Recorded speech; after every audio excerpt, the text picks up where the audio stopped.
Okay. I'm sure most of you learned in your government indoctrination public schools, and I learned when I was in school, not in government school, but still in indoctrination camp, that there was plate tectonics, whatever. And I had no reason to doubt that.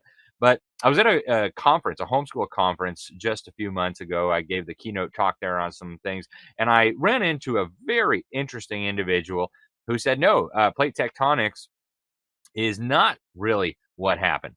And he introduced me to this thing called the hydroplate theory.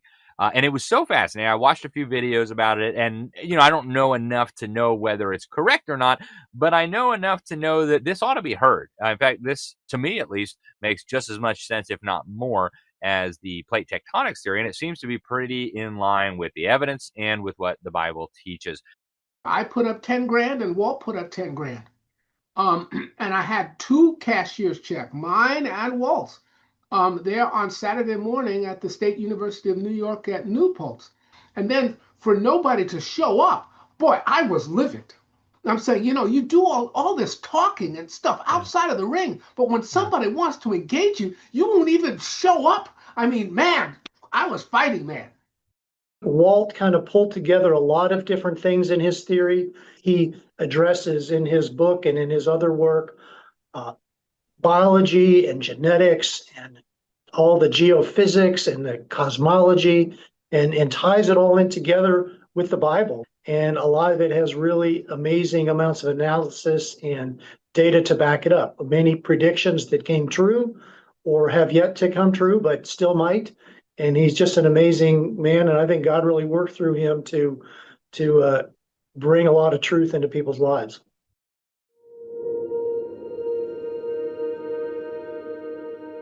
Okay. The early chapters of this book cover all things related to creation, evidence against evolution, and that's where I found it the best resource initially. And this was, at the time, it was my favorite creation book, and this is before I even cared about the hydroplate theory. Us as Christians, we have a unique ability here on earth, and that unique ability is obviously to reveal who God is.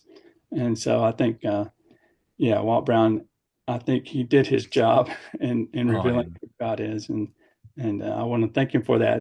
Walt Brown got blackballed a long time ago, back in the 90s. One geologist plagiarized Dr. Brown's work, and the mediator determined that the geologist was supposed to set the record straight. I was shocked at how horribly mistreated Dr. Brown was, and how unrepentant, unapologetic, unchristian these bigwigs were, these creation ministry bigwigs were. I mean, it just blew me away. I mean, it just shattered. I want to do a shout out to Randy Galuso, the current CEO of Institute for Creation Research, because he invited me to present comets and asteroids from the hydroplate theory perspective at their headquarters in Dallas. ICR. And he started out by saying, we're here today to correct an injustice.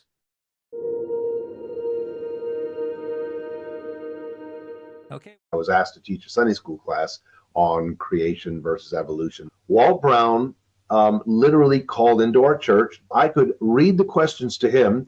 He could answer on the phone, and everybody in the audience could hear it. Wow. And that was phenomenal that he was willing to do that. And he answered so many hard questions that people had back then. Well, that Sunday school class ended, and I never really thought much about it until the church asked me literally the next year, would I do it again? And the class had grown to over 200 people that first time. Robert Dietz, he was one of the co-authors of the plate tectonics theory. Right. He coined the term seafloor spreading.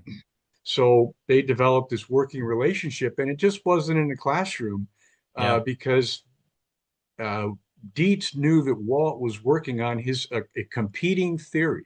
Every Wednesday afternoon, they would get together for several hours and discuss their theories. The time that Walt spent with Robert Dietz is a huge wake-up call to these geologists that are trying to marginalize Walt's knowledge of geology.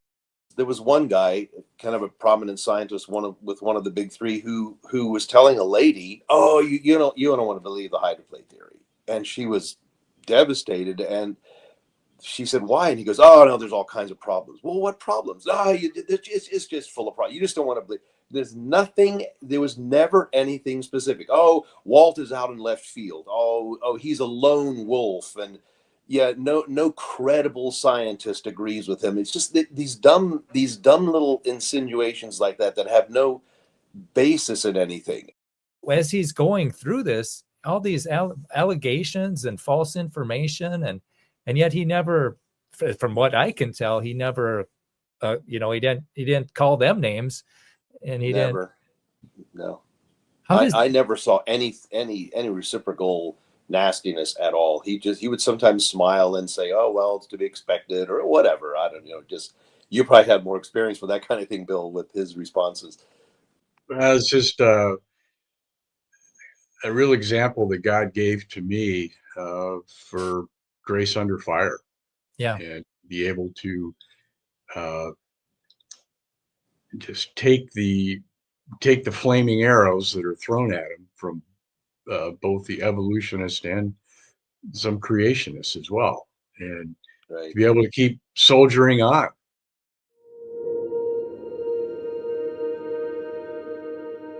Okay. But I found that the kids were enthralled by the ideas. They just loved it. What does it look like? What do you guys think happened here? And they looked at it a little bit, and one kid said, "It looks like somebody took a giant fist and just punched like that." Oh, sure. And I went, yes, that's exactly what we think happened, except the punch came from below, not above. Yeah. But I thought that was really insightful. They did not see 3I Atlas until it was between the orbit of Jupiter and Saturn, which is about 5 to 6 AU. There are bodies orbiting the sun that are at 83 AU, and that's still in the solar system. So you can't say that something is a proof of an interstellar object unless you see it coming in from greater than what the solar system is. And every time you hear Dr. Brown on video or whatever, it's like he's so very calm. Yeah. He knows. I mean, you only receive that kind of calmness when you know you're right. And with Dr. Brown, not only does he say, "Hey, this is the way it probably happened," boom, here's the evidence, and here's the data, and here's the references. And especially when he sits there and he shows all the other theories. Yeah. And he shows, okay, which one is strong in this area on this topic? Oh, yeah. Which one is weak? It's just amazing to me.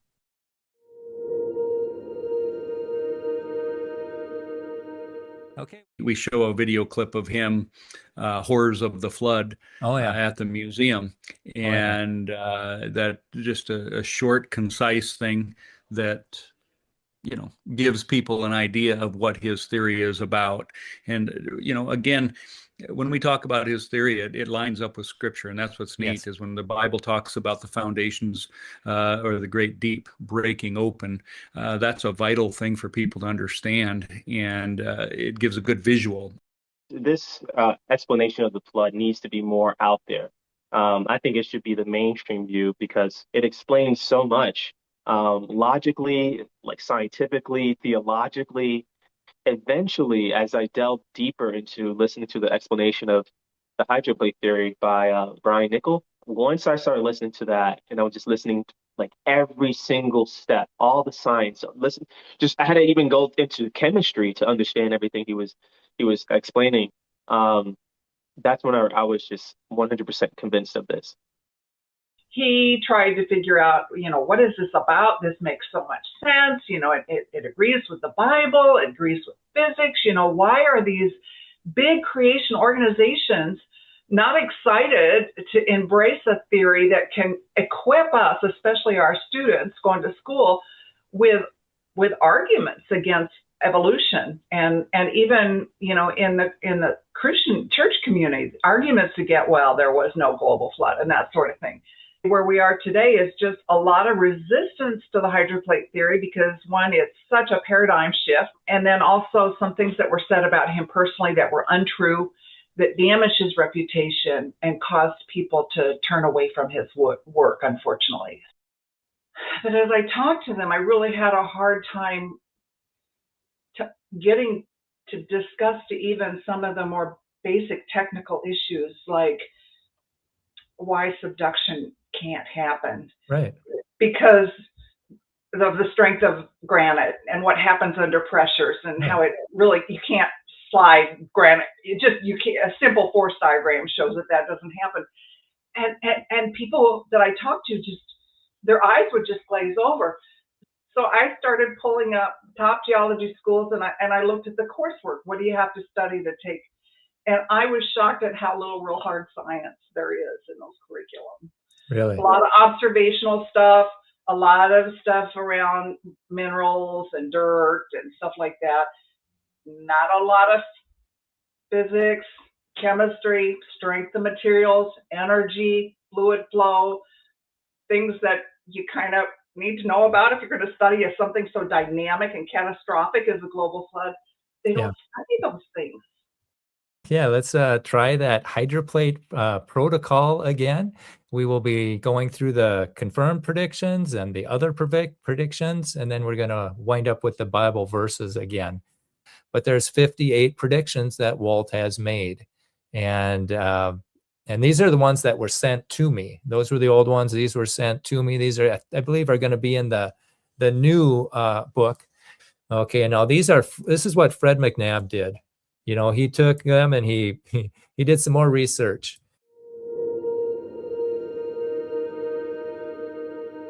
Okay. We collaborate with others. We form a team. And when you bring together a team and more people that can think differently, you get more skills from other people. Target social media, news, and then make articles, and then any public talks that you can think of. Hydroplate theory should be taught at churches. And the main reason why is because we need to educate the parents. Content for kids, because they're the next generation. They're learning. They're like a sponge. They can retain information better than even you and I could. Practical application. They would be good to have like articles and things out there for people to come across. I would say two big problems that all of us have to deal with here. One is temporal snobbery. We think that these people in the past were primitive, therefore God had to come up with a myth for them, which is nonsense. The other one is credentialism. Just because somebody is a priest, bishop, has a doctorate, or is a scientist, that means nothing unless you have a data set to back up your claim. All these others that claim that the earth is old, they have no data really to bolster that. The majority view is old earth because because our theologians have hijacked, and the intellectuals hijacked the narrative. You have seminarians trained in that nonsense, and then they become clergy, bishops, and onward. And we're fighting to get it back to the truth. Bill did a 16 weeks course over the hydroplate theory and some other creationist content. And so that really opened my eyes and really was very valuable for me. And I know all the people that attended from our church. One thing was really encouraging for me for this week of celebration is I became aware of people that I had never heard before. Yeah. That are really carrying Walt's work out into the world. What if the major geological structures of Earth, its mountains, ocean basins, canyons, and fossils, could be explained by a single catastrophic event? What if one theory could tie them all together? In this documentary, we explore the hydroplate theory, the idea that before the flood, a massive ocean was trapped beneath Earth's crust, sealed beneath a thick layer of rock, and compressed under unimaginable pressure. According to this model, the day the crust finally ruptured along a global fault line, the subcrustal ocean didn't just leak out, it erupted. Water blasted upward through the cracks in colossal walls of water and superheated vapor, shooting with such force that much of it actually exceeded Earth's escape velocity. These violent jets, called the fountains of the deep, tore apart the crust, releasing the pressure that held the continents stable. As the water escaped, the crust fractured into enormous blocks, or hydroplates, which began sliding across a lubricated, water-rich base. Their rapid movement reshaped the entire planet.